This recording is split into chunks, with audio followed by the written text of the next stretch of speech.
Welcome to the 41st episode of Sharing Life Lessons. This is the first episode of Season 5. We are one soul, one spirit, and together we are creating a library of stories. I am your host Hamidah, and I want to bring you stories because stories inspire, stories teach, and stories heal.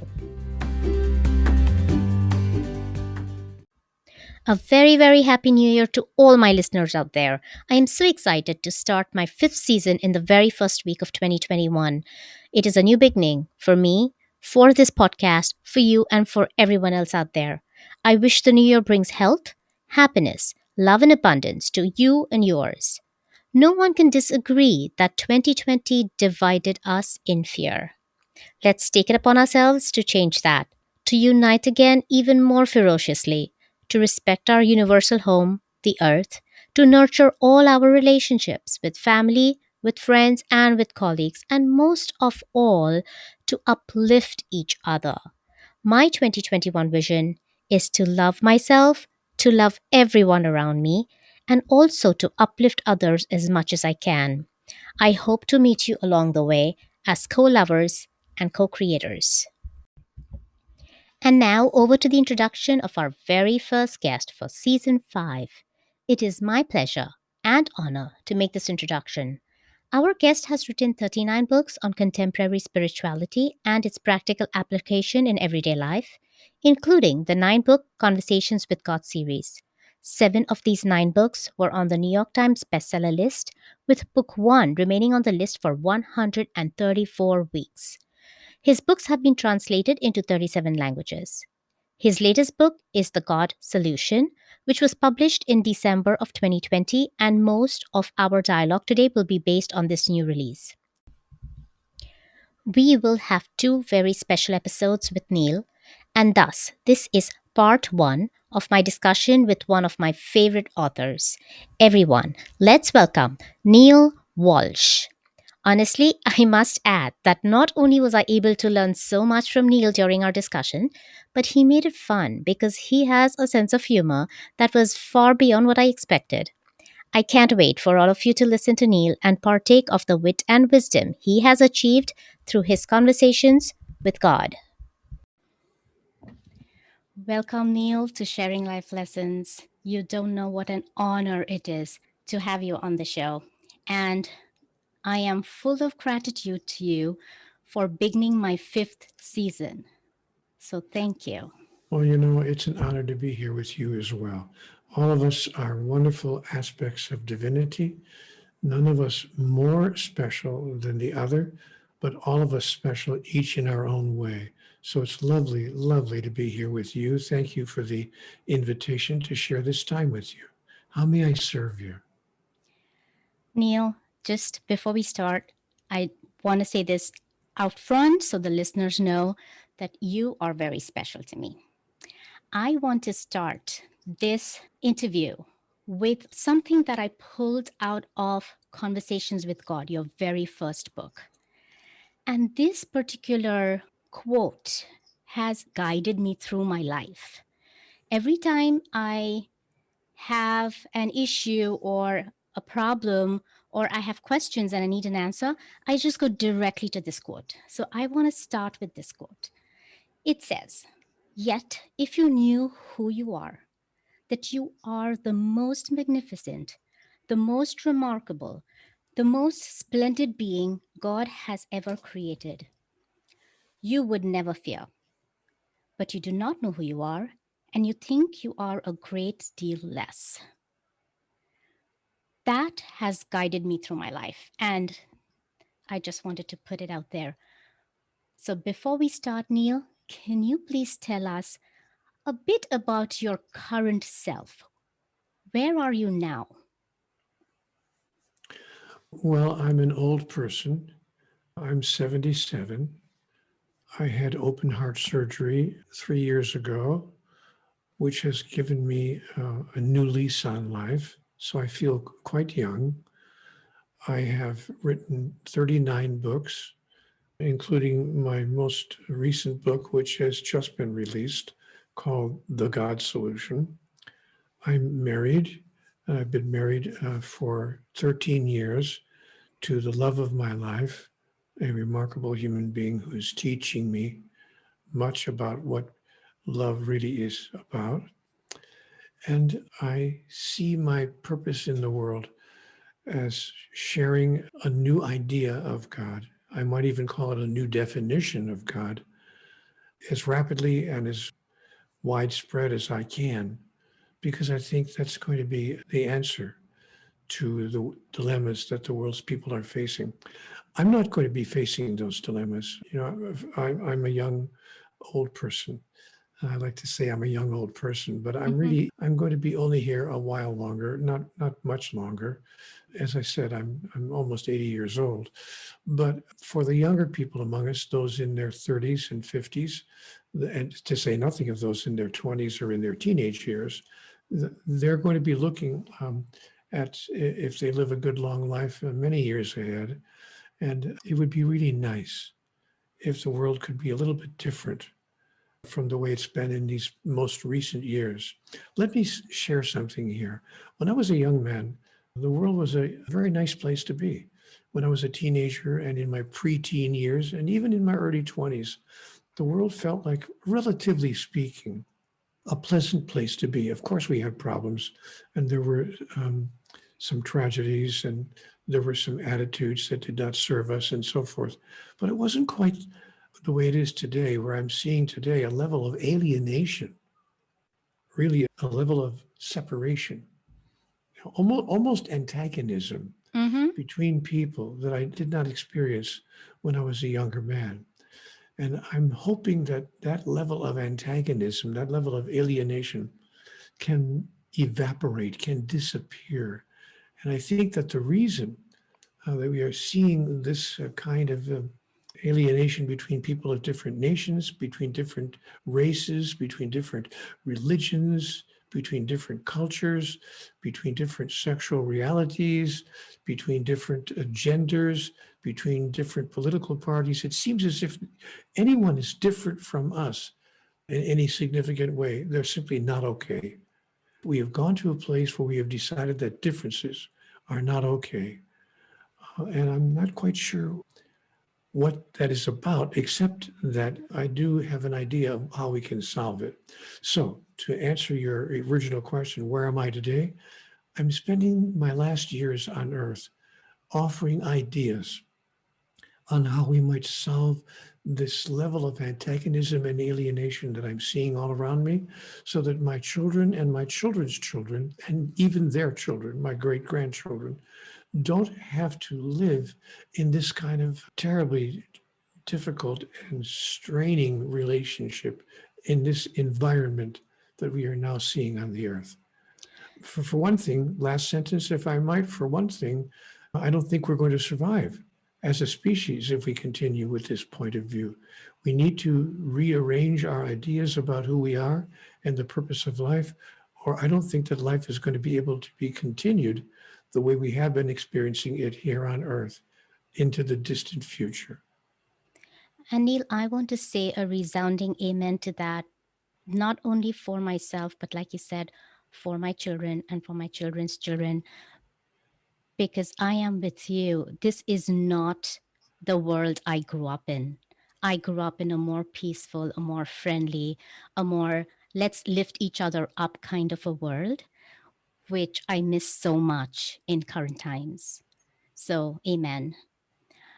Well, normally we start with a personal story in this podcast. And I don't dictate what that story is, but I will take the liberty to ask you to tell us the story about what led to the conversation with God. We've read it, I've read it many times, but just hearing it from you will be such a treat. Well, everything in my life was going wrong when I was 50 years old. I was in the end of my 49th year. I had a terrible automobile accident. I broke my neck, and I wound up having to wear a therapeutic collar on my neck for the next 18 or 20 months. And I couldn't work. I wasn't allowed to do any heavy lifting. In fact, they were telling me but I wasn't even allowed to lift so much as a half gallon of milk from the refrigerator because it would put too much of a strain on my neck. So I couldn't do very much. I wasn't paralyzed, but there was very little activity that I could engage in. And I wound up being out of work. And I wound up ultimately having to live on the street because I had no income. My parents had passed on. I was 50 years old. And I didn't have anyone who was willing to support me or give me an income as I was recovering from my injury. Mm-hmm. So I wound up living on the sidewalk, actually. I found a little homeless park, and I was able to pitch a tent that my former wife allowed me to take out of the garage. And so I had a tent I could get out of the rain in, but I couldn't get out of the cold. It's pretty cold living in a tent. Mm-hmm. And I didn't live on the sidewalk that way for just a few weeks or just a few months. This went on for an entire year of my life, 2 weeks shy of 1 year. So that was the turning point that caused me to have my conversation with God, because here's what happened. Finally, after almost a year on the sidewalk, I did find a little part-time job at a local radio station. I had some broadcasting experience, so I was hired as a weekend fill-in announcer. It didn't pay a great deal, but at least it got me off the street. And I wound up living, rented a house, Mm-hmm. a tiny little cottage behind someone's larger home. And so at least I was out of the weather and I was back in the game, so to speak. But that's when everything really hit me, because I realized, oh my gosh, I'm right back in the rat race. And the only problem with the rat race is even if you win, you're still a rat. I didn't understand. And then I got a full-time job. They really liked me at the radio station, and I wound up getting a full-time job. I wasn't earning a great deal of money either, but now I was earning at least a little bit more. But then I realized, is this it?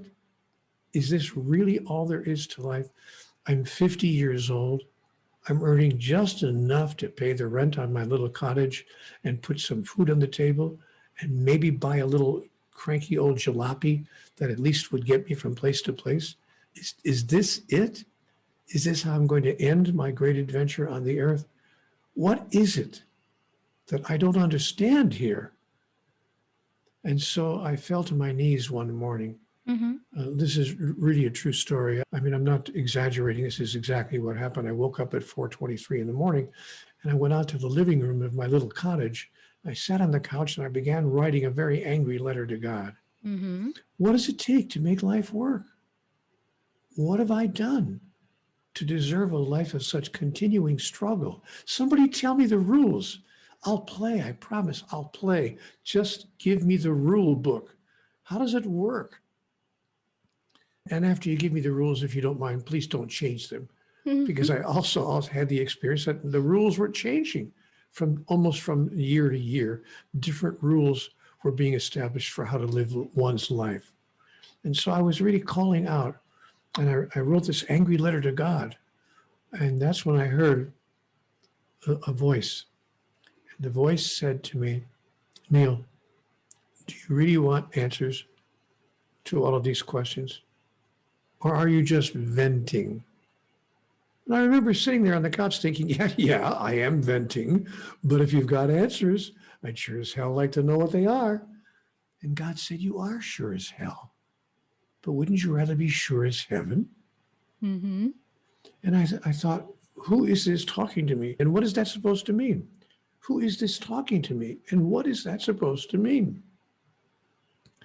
And then I realized that I was actually having what I later called a conversation with God.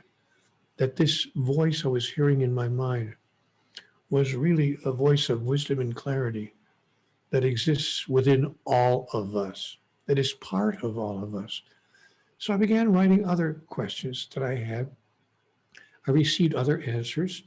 And before I knew it, I was involved in an on-paper dialogue, question, answer, question, answer. And this gave me pages and pages of written material.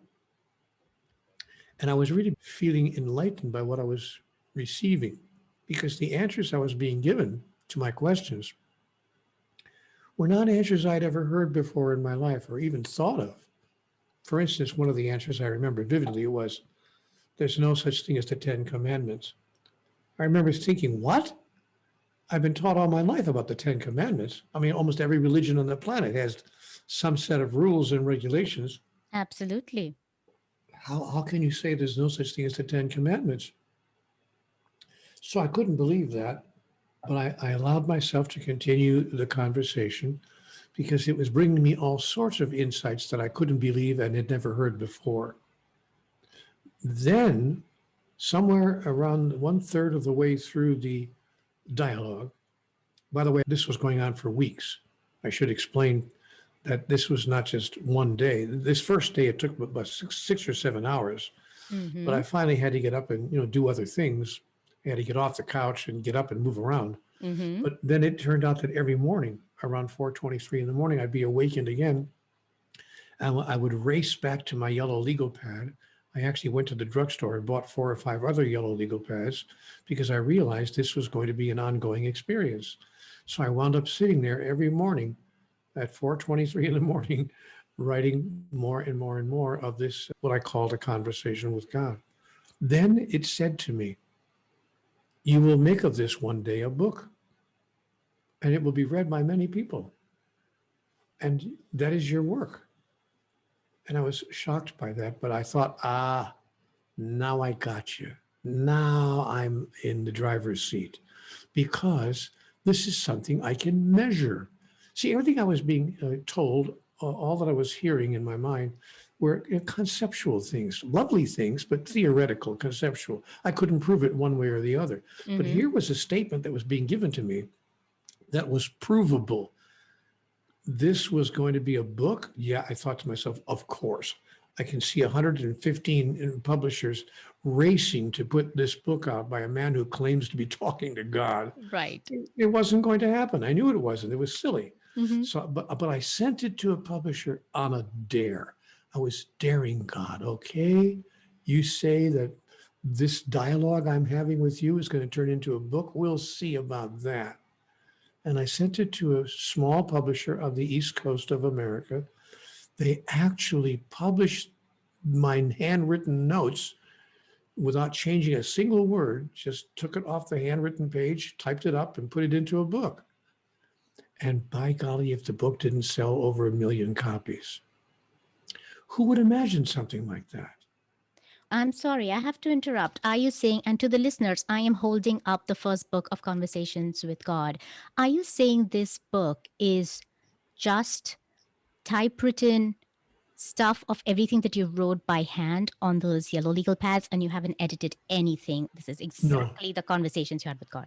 no, there's not one word changed or one word edited. They simply took my handwritten pages and typed it up and put it into the book. In fact, they laughed because my publisher told me that all of my books are the only books they've ever published with no editing.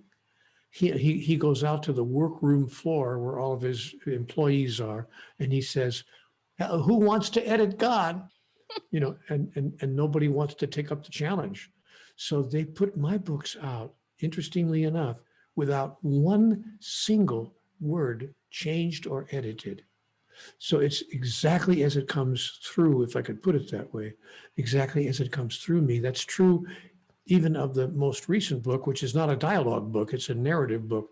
But even my narrative books, books that I narrate with one voice, are books that I believe are inspired by that aspect of wisdom that resides within all of us that I call God.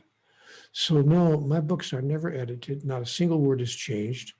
And the book that you held up in your hand is in fact a word for word transcript of my handwritten notes. So here's what I'm curious about.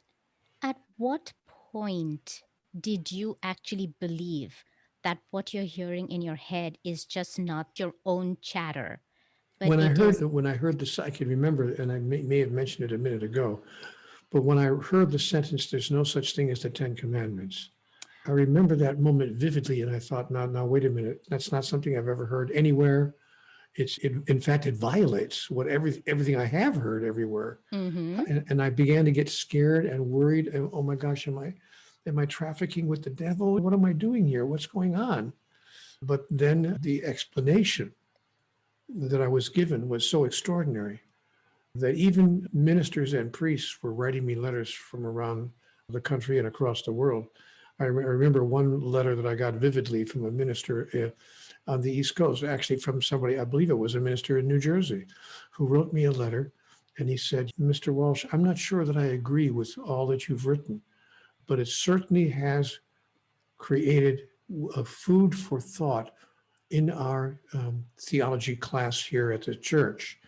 And you've given us food for discussion for the next couple of years. So thank you for reopening the conversation about God with your conversations with God. And I thought, well, if it doesn't do anything else but that, if it only reignites people's curiosity and people's willingness to explore the whole question of who and what God is, it will have done what it was given to me to do. But that's when I realized that I was having a conversation with the source of wisdom and clarity that resides within all of us, that I have come to call God.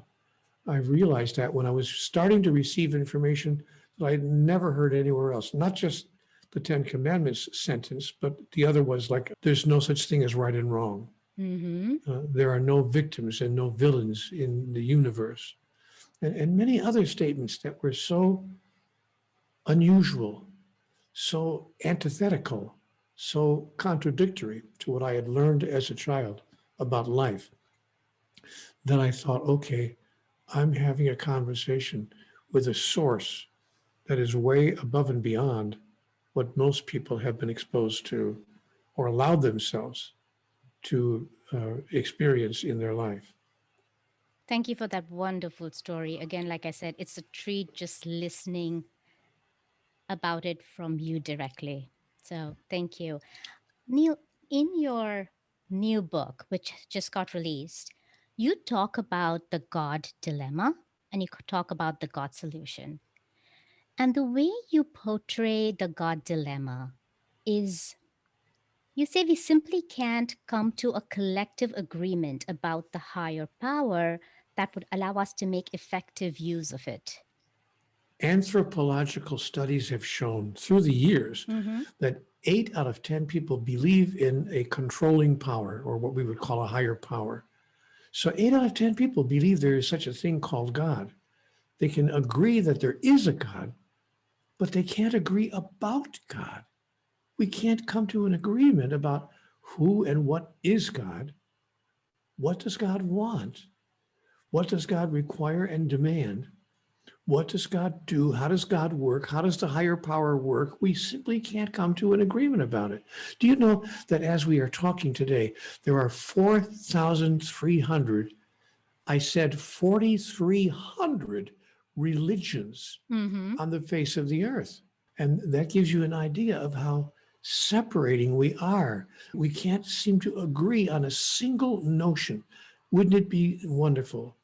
And that's what the God Solution asks. The book, The God Solution, asks this question. Wouldn't it be interesting and wonderful and powerful if we could simply agree on one single statement about God that we could all rally around, that we could all actually embrace, that we could all actually take into our life and practice as part of our demonstration of who we are? Yeah. So the God Solution suggests that if we had a single notion about God that we could all agree on, from culture to culture, from religion to religion, from nationality to nationality, we could all agree on the same single statement, then that statement could create an ethic, a new ethical standard, which could also be applied to our political, our social, our economic, and all of our spiritual interactions. So we're looking for, what could that statement be? Is there something we could all agree on that could form a new global ethical standard? So what the book offers is that statement. The book says, let's redefine God. Let's create a new definition of who and what God is. And let's put that definition into 2 words. Let's see if we can agree on this. God is pure love. Not just love, God is love. People have been saying, yeah, God is love for thousands of years, but God is a particular kind of love. God is pure love. And so I asked myself, okay, what is pure love? What's the Mm-hmm. difference between love and pure love? Pure love is the kind of love that needs, asks for, expects, hopes for, and demands nothing in return. Can we believe in a God who demands, commands, expects, and requires nothing in return in order for us to be returned to God? Can we return to God? That's the question. No, so far, we haven't been able to do that. So far, we've actually embraced a notion that God says you must do certain things and you must not do certain other things in order to come back home and spend eternity with me. Some religions actually say, no, you don't understand, Neil. This is really very critical. You must actually belong to our religion. I know that there are 4,300 religions on the earth, but only one of them is acceptable to God. So if you're kind, if you're compassionate, if you're caring, if you're loving, if you're patient, if you're forgiving, if you're generous, it doesn't matter. None of those things matter because you know what? You might be one of the nicest people on the face of the earth, but you happen to be raised in the wrong religion. And so you're out of here. Not only are you not going to be allowed to go to heaven, which is bad enough, we're actually going to punish you. We Mm-hmm. will not only not let you into heaven, we're going to send you to hell where you will experience everlasting, endless torture beyond anything you can imagine because you didn't belong to the right religion. And this is the God that we believe in, that billions of people, not a few hundred, but this is the God that billions of people believe in. Well, no wonder we're judgmental Mm-hmm. and critical and punishing and condemning of each other because we've been using God, that particular kind of God, as our model. We are modeling our behaviors on the behavior of the God in which we believe. Now, what the God solution suggests is that if we change our fundamental beliefs about God, and I use the word fundamental advisedly, not by accident, Mm-hmm. if we change our fundamental beliefs about God and allow ourselves to embrace a notion that God loves us without condition and without requirement of any kind, and will allow us to return to God in heaven, no matter what religion we belong to or what our idea of God is. If we can imagine ourselves embracing such a notion, a God of pure love, then that particular kind of deity will suddenly become our model. And we can use that as a model of how we might want to behave with each other. Maybe it's okay with me if you're a conservative and I'm a liberal in our politics, or if you're gay and I'm straight in our sexual relationships, or if you're a woman and I'm a man. Or maybe it's even okay with me if you have dark colored skin and I have white skin. Maybe our differences are okay. Maybe I don't need to be alienated from you simply because you are different from me. Maybe I can be as loving to you as God is to us. Wow. Wouldn't a new idea of God change things on this earth? It would, Neil. It would be wow. But this is where I think the resistance would come from. It would No come kidding. from the leaders of the Of religions. course it would. And how do you propose working with that? I think that all the armies of the world and all the religions of the world, to paraphrase, cannot defeat an idea whose time has come. Mm, I think that the world's people are growing impatient with themselves. I think that humans are growing impatient with themselves and that we're saying, wait a minute, wait just a minute. There must be something here we don't fully understand.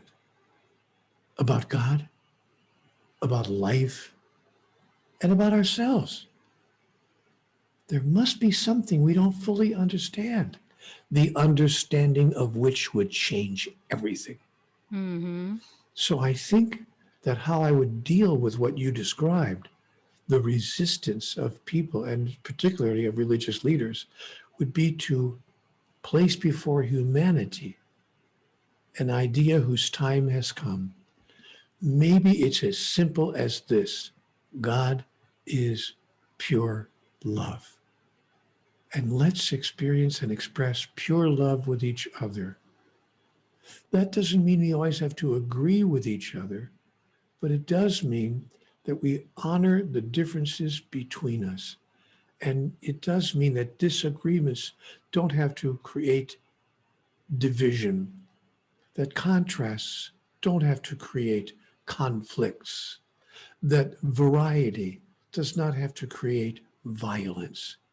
It's not necessary for us to attack each other simply because we are a bit unlike each other. The flowers in your garden don't attack each other. The roses don't attack the tulips.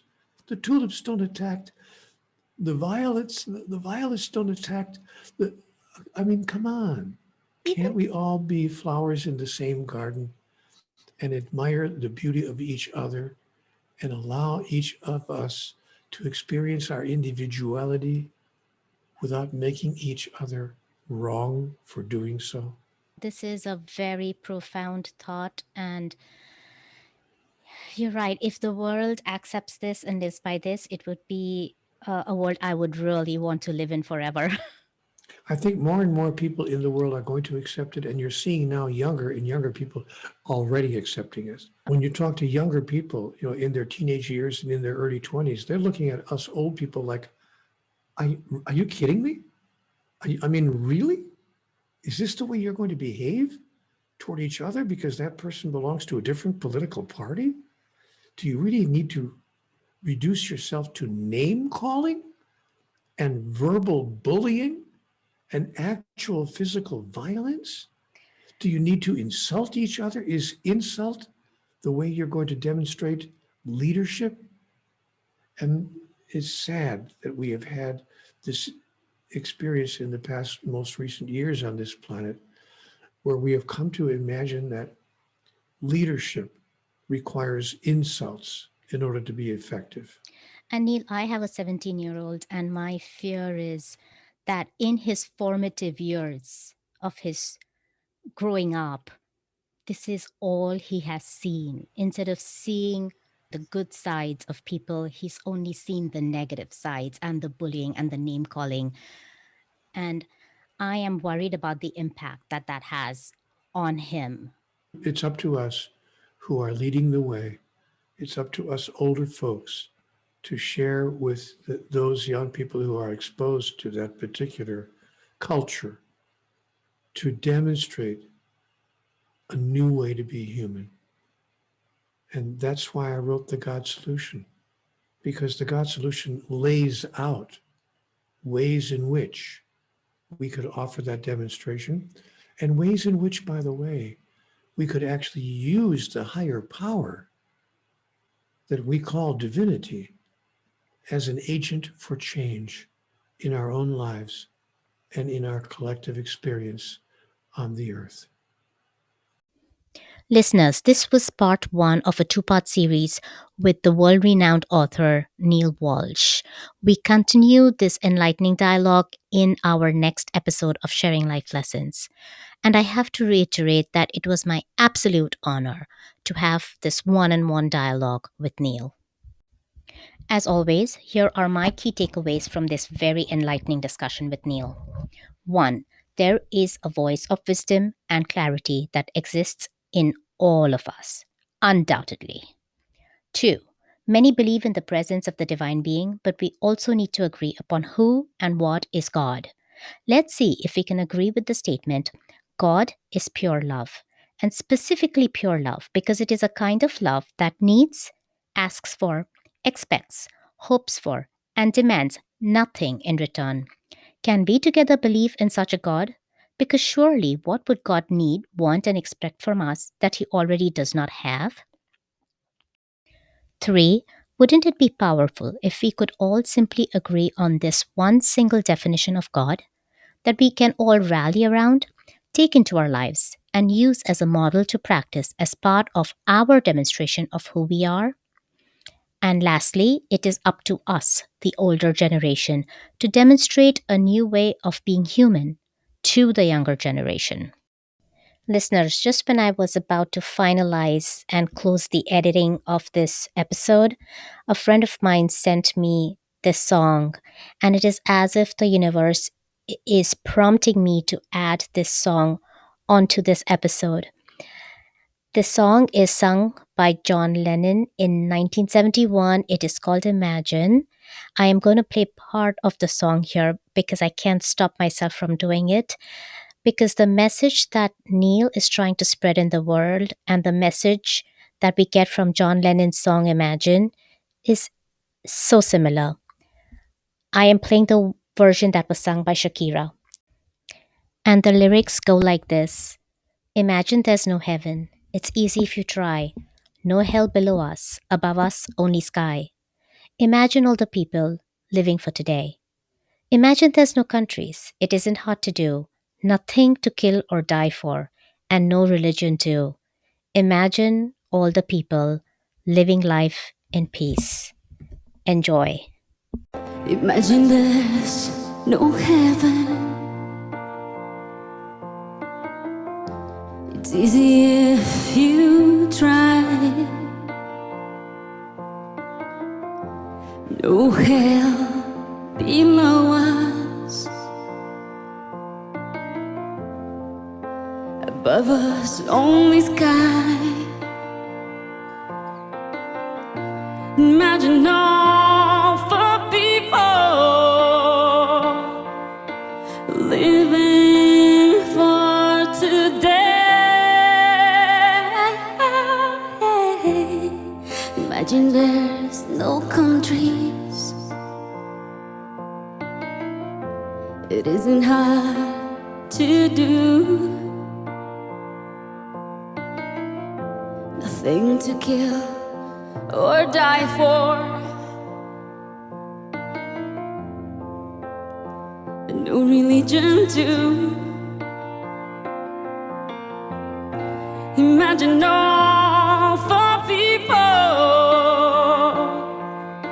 living life in peace. You may say I'm a dreamer, but I'm not the only one. Perhaps someday you'll join us, and the world will be as one. This brings us to the end of this episode, which is part 1 of a 2-part series with Neale Walsch. There are links in my show notes of how to connect with Neale, and also you can buy his most recent book, The God Solution, from Amazon and other online sites. I will bring you the second part of the series next Wednesday. Until then, be happy, be safe, and be well.